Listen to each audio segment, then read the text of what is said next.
Hello SOSC learners, कैसे हैं आप सभी। स्वागत है आप सभी का वीडियो में, क्योंकि आज मैं आपको पढ़ाने वाला हूं चैप्टर नंबर 4। क्या पढ़ाने वाला हूं मैं आपको? Chapter number 4। और इसमें 5वां पार्ट पढ़ाऊंगा इसका, जो कि इसका लास्ट पार्ट है। आपको काफ़ी ज़्यादा मज़ा आने वाला है इसमें, क्योंकि देखो पिछले पार्ट आप पढ़ चुके होंगे। होप कि आपको सब कुछ समझ में आ गया होगा। और मुझे कमेंट बॉक्स में ज़रूर बताएं कि आपको समझ में आया या नहीं आया। वीडियो में और भी इम्प्रूवमेंट करनी है तो आप मुझे बता सकते हैं, क्योंकि देखो आपका सजेशन लेना मेरे लिए वो भी फ़ायदेमंद होता है। ठीक है, वीडियो स्टार्ट करने से पहले लाइट के बारे में मैं आपको पढ़ाने वाला हूँ। स्टार्ट करने से पहले मैं आपसे कुछ रिक्वेस्ट करना चाहूँगा, जो कि आप मेरे को इस चीज़ से आपसे बहुत तगड़ा वाला मोटिवेशन मिलता है। देखो, आप मुझे इंस्टाग्राम पर भी फॉलो कर सकते हैं। मेरी इंस्टाग्राम आईडी है एसओएससी लर्नर्स के नाम से ही है।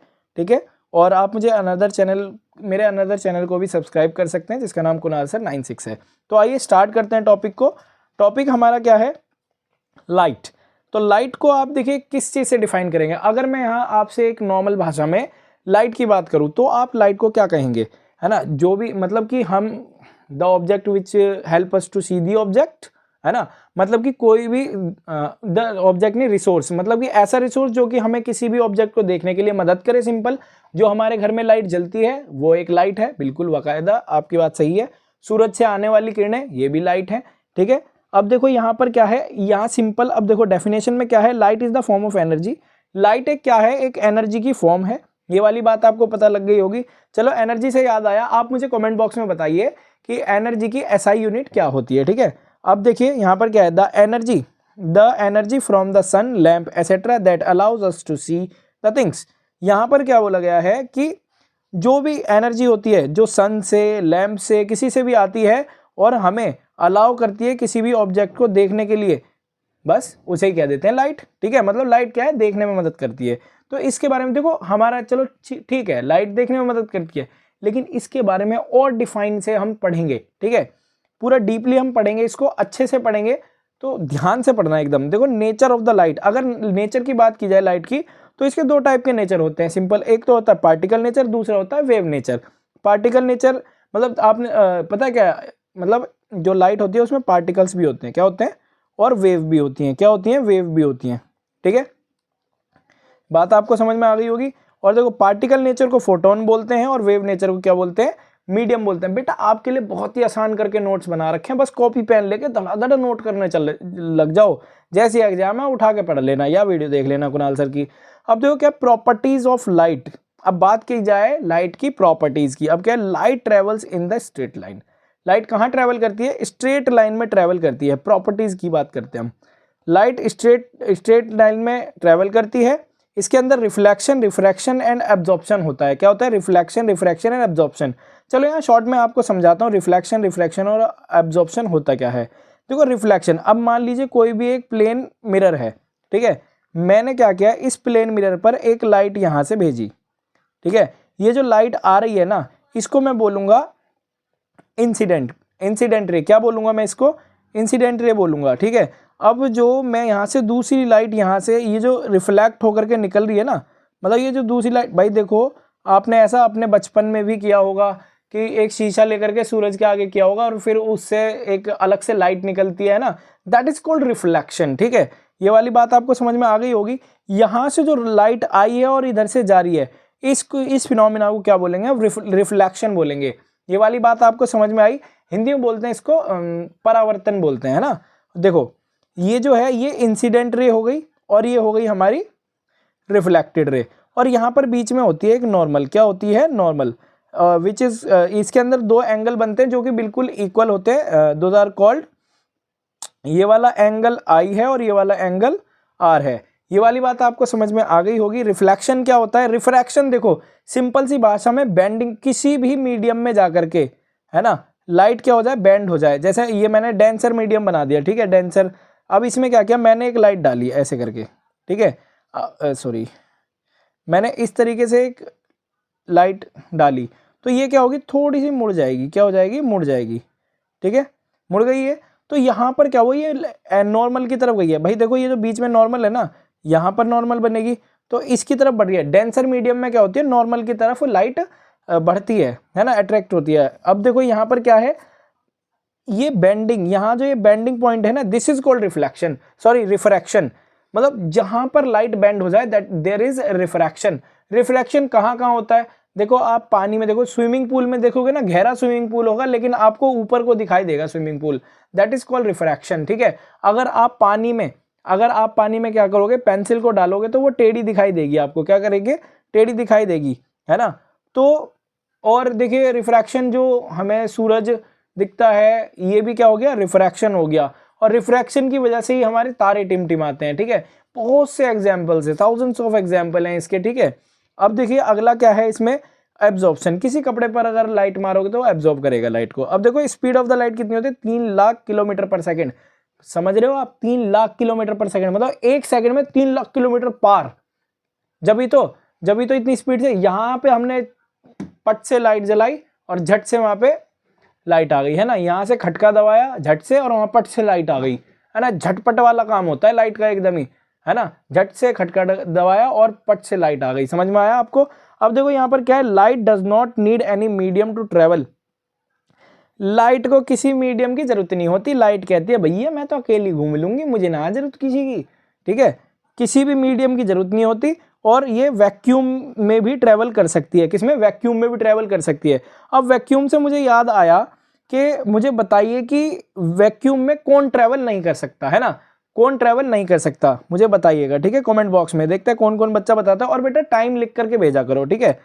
और अब देखो एक फैक्ट है इसमें, ये फैक्ट है कि आप, है ना, अर्थ के 7.5 चक्कर लगा सकते हैं 1 सेकंड के अंदर, है ना, अगर आप लाइट की स्पीड से चलें। क्या बोला आपने, मैंने, कि अगर आप लाइट की स्पीड से चले ना, अर्थ के 7.5 चक्कर लगा सकते हो। समझ आया आपको? अब देखो यहाँ पर क्या है, रिफ्लेक्शन ऑफ द लाइट। अब रिफ्लेक्शन ऑफ द लाइट की बात करेंगे, आपको समझ में तो आ रहा है ना। और मुझे कमेंट बॉक्स में ये भी बताओ कि जो व्लॉग्स बना रहा हूँ मैं वो कैसी बन रही है। आपके लिए मैं पूरी की पूरी बुक लिख रहा हूँ, ठीक है। तो आप भी सपोर्ट बनाए रखें। वैसे आप अच्छा खासा सपोर्ट बना के रख रहे हैं। वीडियो को ज़्यादा से ज़्यादा शेयर करो ताकि सबके पास पहुँचे ये वीडियो, ठीक है। तुम्हारे सर जी तुम्हारे लिए बहुत ज़्यादा हार्ड वर्क कर रहे हैं। अब देखिए रिफ्लेक्शन ऑफ द लाइट, मैंने अभी यहाँ पे आपको समझाया। आप एक बार यहाँ पर भी देख लीजिए इस वाली पिक्चर में। तो देखिए यहाँ पर क्या बोला गया है भाई, देखो यहाँ पर ये जो ये आने वाली लाइट है ना, मैंने बताया ना आपको, ये जो हमने लाइट छोड़ी है, this is called incident ray. और यहाँ ये जो निकल रही है ये है रिफ्लेक्टेड रे। और ये किस पर पड़ रही है लाइट, एक प्लेन मिरर पर पड़ रही है, ठीक है। ये वाली बात आपको समझ में आ गई। और ये बीच में जो आ रही है ना ये वाली, दिस इज कॉल्ड नॉर्मल, है ना। ये क्या है, ये नॉर्मल है, ठीक है। और जो एंगल आई बराबर एंगल आर होता है, ठीक है, दोनों रेज बराबर निकलती हैं। समझ में आया आपको? अब देखो यहाँ पर मैं आपको बताता हूँ सॉरी अभी तो ये नहीं बताया। रेगुलर रिफ्लेक्शन क्या होगा, जब हम किसी भी लाइट को प्लेन या स्मूथ सरफेस पर डालते हैं, ठीक है, और रफ सरफेस पर डालते हैं तो क्या होता है, मतलब ये हो गया प्लेन सरफेस, ठीक है। क्या हो गया, स्मूथ सरफेस, प्लेन सरफेस। और रफ पे डालेंगे तो क्या होगा, अलग अलग डायरेक्शन में क्या होगी, लाइट रिफ्लेक्ट करेगी। जैसे मान लो ये हमने एक मीडियम लिया है, मतलब कोई भी ऑब्जेक्ट लिया और इस पर हमने एक रे डाली, ठीक है। तो ये रे कहीं भी चली जा सकती है, यहाँ आ सकती है, यहाँ आ सकती है, यहाँ आ सकती है, यहाँ आ सकती है, कहीं भी जा सकती है। तो ये वाली बात आपको समझ में आ गई होगी कि एनी डायरेक्शन में चलती है।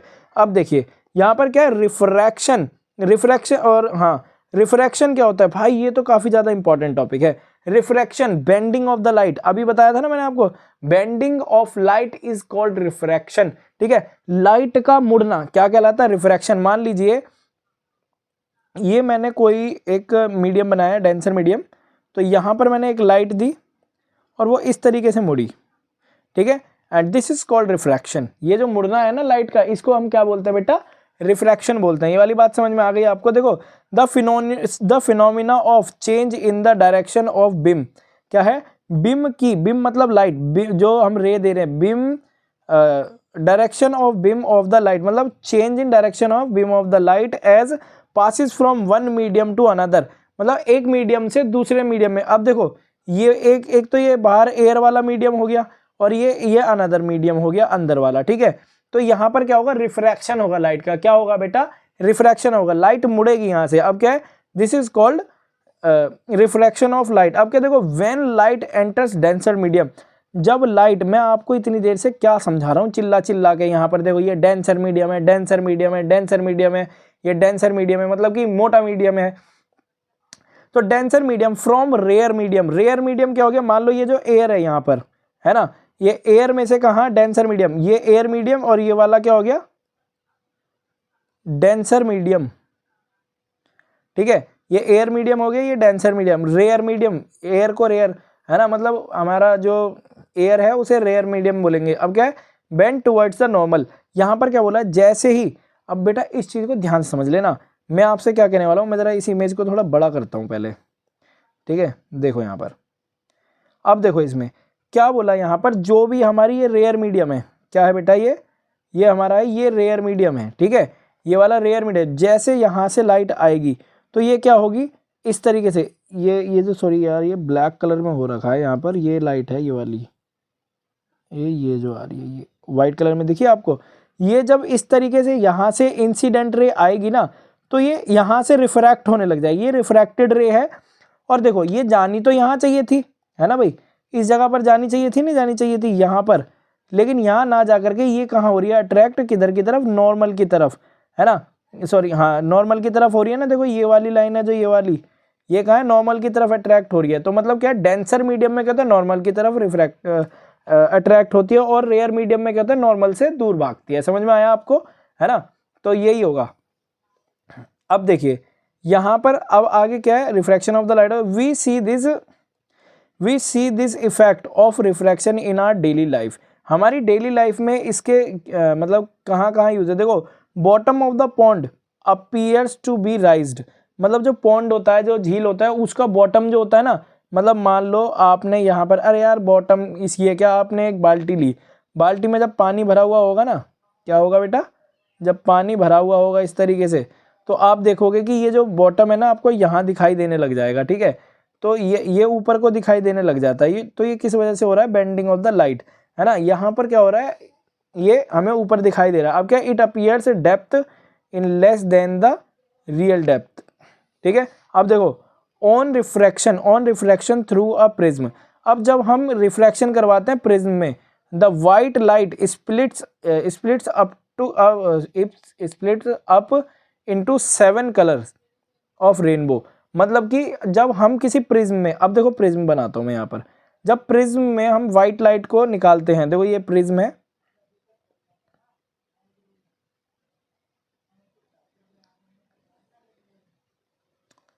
ये देखिए मैं यहाँ पर बनाता हूँ आपके लिए प्रिज्म,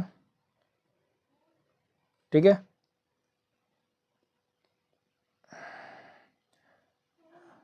हाँ जी, तो ये मैंने अभी बनाया आपके लिए प्रिज्म, एक second,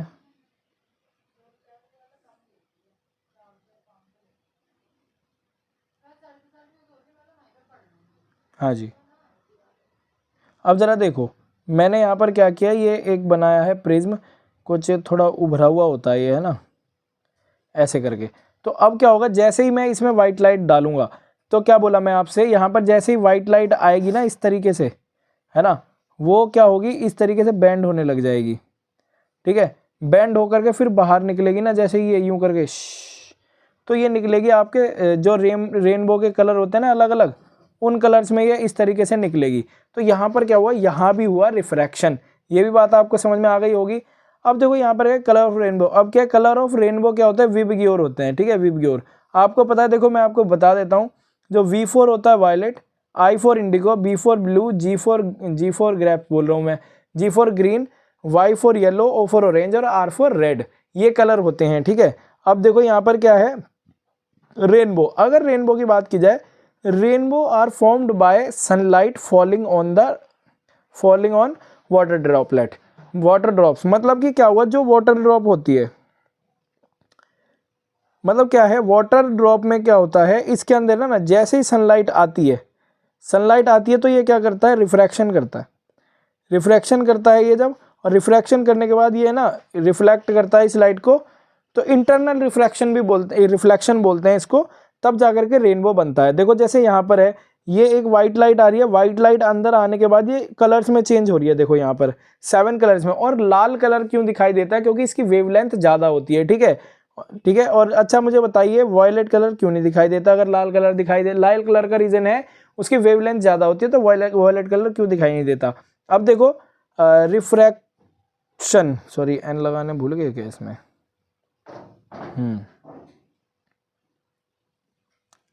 refraction, refraction through lens. अगर लेंस की बात की जाए, देखो सबसे पहले मैं आपको बताऊं, दो टाइप के लेंस होते हैं जिनमें बच्चे बहुत ज़्यादा कंफ्यूज होते हैं। एक तो कॉन्वेक्स और कॉनकेव। क्या होता है? एक तो होता है कॉन्वेक्स, कौन सा वाला? एक होता है इस तरीके से कॉन्वेक्स, और एक होता है कॉनकेव लेंस। ठीक है, ये वाली बात आपको समझ में आई। अब देखो यहाँ पर क्या है, कॉन्वेक्स और कॉनकेव में अंतर समझ लो जरा, है ना। अब देखो यहाँ पर क्या है, ये जो ऊपर है, मतलब जो ऊपर ऊपर को होगा दैट इज कॉल्ड कॉन्वेक्स। ठीक है, अब देखो वैक्स, अब वैक्स से समझो, वैक्स होता है ना जब हम जब कोई भी टांगों पे वैक्स लगाते हैं, ऊपर ऊपर लगाते हैं ना हम वैक्स को, तो क्या होता है, ये ऊपर की तरफ होता है। क्या है, वैक्स को जब हम ऊपर ऊपर लगाते हैं, समझो यार, ट्रिक बना रहा हूँ मैं आपके लिए ताकि भूलो ना। ठीक है, वैक्स को जब ऊपर लगाते हैं तो वो ऊपर से ही हटाते हैं, तो ये क्या है, जो लेंस ऊपर को हो that is called convex. Convex, wax कौन लगाता है। ठीक है, ये बात आपको समझ में आई। अब देखो कॉनकेव क्या होता है, केव का मतलब क्या होता है, गुफा होता है। पता है गुफा कहाँ को होती है? अंदर को होती है। तो कॉनकेव क्या हो जाएगा, अंदर को हो जाएगा। ये वाली बात आपको समझ में आई? यस, दैट्स माय बॉय, ये वाली बात आपको समझ में आ गई होगी। अब देखो क्या है यहाँ पर, भाई देखो ट्रिक तो बनानी पड़ती है, कैसे भी बना लो, वैक्स की ट्रिक बना रखी है, बताओ, है ना। दो कॉन्वेक्स लेंस क्या हो गया, मिडल पोर्शन इसका क्या होता है, थिकर होता है ना, और एजेस इसके कम होते हैं, कॉल्ड कन्वर्जिंग लेंस। इसे कन्वर्जिंग लेंस भी बोला जाता है। जो कॉन्वेक्स लेंस होता है कन्वर्जिंग लेंस भी बोला जाता है, क्योंकि क्या करता है ये, convert the parallel beam of light after refraction through them. मतलब कि मान लीजिए, अब मैं आपको यहाँ एग्जांपल देता हूँ, बोला गया है इसमें कि ये क्या करता है, जैसे ही इसके अंदर लाइट आती है तो वो क्या करती है, कन्वर्ज कर देती है लाइट को। क्या करती है, कन्वर्ज, मतलब मिला देती है। देखो जैसे यहाँ से लाइट एंटर करी, ये लाइट ने एंटर किया, देखो जैसे इसमें एंटर हुई, रिफ्रैक्शन हुआ, तो एक जगह पर, मतलब फोकस पॉइंट पर इसने मिला के रख दिया इसको। ठीक है, ये बात आपको समझ में आ गई होगी। और nature of the image depends on the position of the object. और इमेज का नेचर कहाँ डिपेंड करेगा, जहाँ जिस तरीके से ऑब्जेक्ट रखी हुई है। ठीक है, अब देखो they are used in correct hypermetropia. किसी को हाइपरमेट्रोपिया हो जाता है ना, तो उसको करेक्ट करने के लिए कौन सा वाला लेंस यूज किया जाता है, कॉन्वेक्स लेंस यूज किया जाता है, जिसे उत्तल लेंस बोलते हैं। ठीक है, ये वाली बात आपको समझ में आ गई होगी। चलिए अब मैं आपसे पूछ लेता हूँ जरा, आपसे कमेंट में पहले मैं पूछता हूँ कि हाइपरमेट्रोपिया होता क्या है। हाइपरमेट्रोपिया क्या होता है, मुझे कौन कौन बच्चा कमेंट बॉक्स में बताने वाला है। ठीक है, चलिए मैं बता देता हूँ आपको। हाइपरमेट्रोपिया क्या होता है, जिसमें हमें दूर का दिखाई नहीं देता। ठीक है, सॉरी अभी बता दूँ।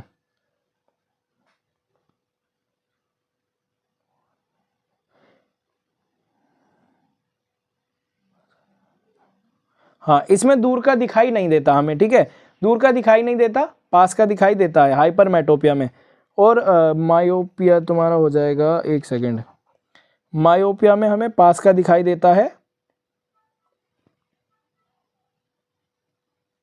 और इसमें पास का दिखाई नहीं देता। हाँ, अरे यार थोड़ा उसमें मिस्टेक हो गई। हाइपरमेट्रोपिया में क्या होता है, इसमें हमें पास का दिखाई नहीं देता, मतलब जो नियरेस्ट थिंग होती है ना वो दिखाई नहीं देती हैं, जो दूर की होती हैं वो दिखाई देने लगती हैं।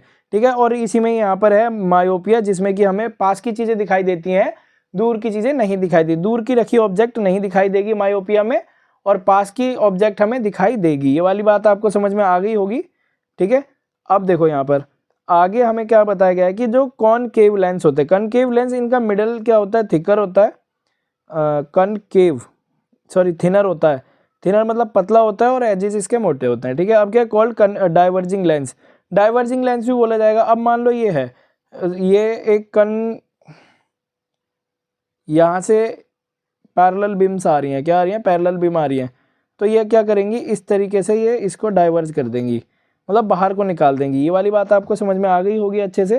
ठीक है, अब देखो यहाँ पर क्या है, डिस्पर्जन ऑफ लाइट की बात की जाए आपसे। डिस्पर्जन ऑफ लाइट क्या है, when a beam of white light passes through a prism, then it gets split up into its constituent colors। मतलब क्या बोला है कि ये जब डिस्पर्जन में लाइट का फैलना, जैसे प्रिज्म में डलती है एक वाइट लाइट तो वो फैल जाती है, डिस्पर्ज हो जाती है रेनबो कलर्स में। समझ में आ गया होगा आपको। ठीक है, लाइट के बारे में कोई भी क्वेश्चन हो आप मुझे कमेंट बॉक्स में ज़रूर बताएं, कि जो भी क्वेश्चन है आपका मैं ज़रूर क्लियर करने की कोशिश करूंगा। ठीक है, अब बढ़ते हैं हम अपने आगे टॉपिक पर, साउंड। भाई व्हाट इज अ साउंड? अगर साउंड की बात की जाए, साउंड इज अ कॉन्सिक्वेंस, हाँ, sound is a consequence of the vibration of the object. मतलब साउंड कहाँ से निकलता है भाई? जब कोई भी ऑब्जेक्ट वाइब्रेट होती है तो उसमें से साउंड निकलता है, ठीक है। आपने देखा होगा कि वो जो ड्रम होता है ना, क्या होता है? ड्रम होता है। वो जब बजता है, जब ड्रम बजाता है कोई इंसान, ड्रम को इस तरीके से बजाते हैं, तो इसका जो ये वाला पोर्शन है ना, ये वाला पोर्शन, ये क्या होता है? ये वाइब्रेट होता है। क्या होता है? ये वाइब्रेट होता है। तभी ये क्या करता है? साउंड को क्रिएट करता है, ठीक है। क्या करता है? ये साउंड को क्रिएट करता है। अब देखो यहाँ पर क्या है? अनप्लीजेंट साउंड जो होता है उसे बोलते हैं हम नॉइस। नॉइस क्या होती है? जो अनप्लीजेंट, जिसे हम सुन ना सकें, that is called shrill sound भी बोलते हैं उसको। क्या बोलते हैं? श्रिल साउंड भी बोला जाता है। अब देखो, sound can not travel through vacuum. देखा, अभी मैंने आपसे क्वेश्चन भी पूछा था आगे कि क्या वैक्यूम में ट्रेवल नहीं कर सकता, दैट इज साउंड। ये आपको आंसर भी मिल गया यहाँ पर, है ना। और क्या? It can travel through solid liquid gas. Solid liquid gas में अच्छे से ट्रेवलिंग कर सकता है ये। अब देखो कैसे, it can travel fastest in solid then liquid and gas. भाई देखो, सबसे ज़्यादा फास्टेस्ट किस में होगा? ये फास्टेस्ट किस में ट्रेवल कर सकता है? सॉलिड में कर सकता है, ठीक है। अब स्पीड ऑफ द साउंड, अगर स्पीड ऑफ द साउंड की बात की जाए आपसे, इन एयर, एयर में कितनी होती है इसकी स्पीड? होती है 330 मीटर पर सेकंड होती है, ठीक है। और वाटर में होती है 1500 मीटर पर सेकंड।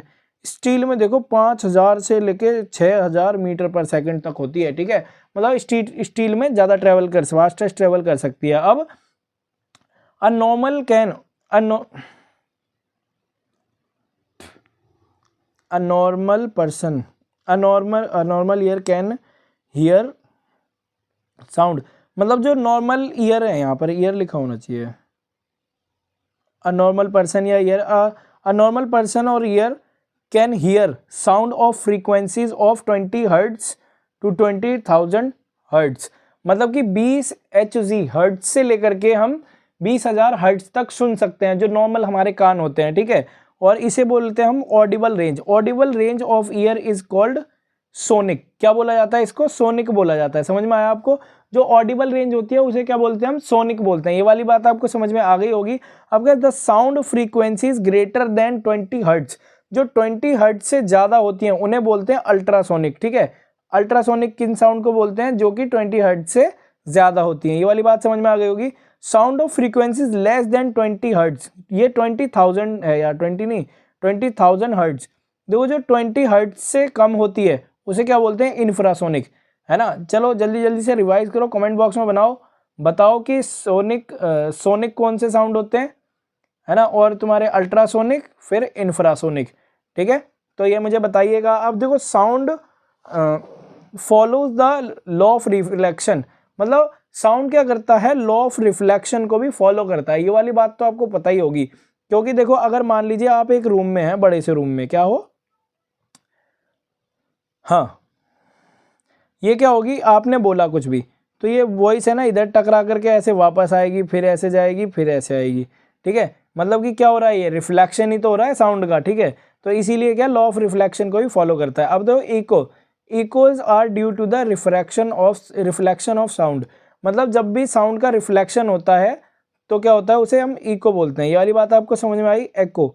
अब क्या, we can observe echoes in open place. Echo हम ओपन प्लेस में आराम से ऑब्जर्व कर सकते हैं, लाइक फील्ड एंड हिल। हिल और फील्ड के अंदर क्या होता है? हम आसानी से ऑब्जर्व कर सकते हैं। और क्या, we can not hear echo in our home. अपने घर में हम इको नहीं सुन सकते, ठीक है, क्योंकि ये इतनी खुली जगह नहीं है, ठीक है। अब क्या, sound stage on the in are year, sorry ये ऑन नहीं आएगा यहाँ पर, ठीक है, इन are year for about 1/15 second, है ना। 1/15 सेकेंड्स के लिए हमारे कानों में साउंड रहता है, तो इतने ही वो दोबारा आ जाता है वादियों में, ठीक है। तो हमें दोबारा सुनाई आने लगता है। ये वाली बात आपको समझ में आ गई होगी अच्छे से। तो आप लाइक करो, शेयर करो, चैनल को सब्सक्राइब करो, ठीक है। ज़्यादा से ज़्यादा वीडियो को शेयर करो ताकि हर बच्चे को नॉलेज मिल सके। और यहाँ हम आपको बिल्कुल फ्री ऑफ कॉस्ट पढ़ा रहे हैं, कोई आपसे चार्ज नहीं ले रहे, ठीक है। आप बिल्कुल पढ़िए और शेयर करो वीडियोज़ को ताकि सबको हेल्प मिले, ठीक है। आप मुझे इंस्टाग्राम पर भी फॉलो कर सकते हैं, यूट्यूब का अनदर चैनल भी मेरा सब्सक्राइब कर सकते हैं, और ये वाला चैनल तो सब्सक्राइब कर ही लो अगर आपको लेटेस्ट अपडेट चाहिए तो आप घंटा भी दबा दो, which is called bell icon. ठीक है, सो थैंक यू, जय हिंद, जय भारत।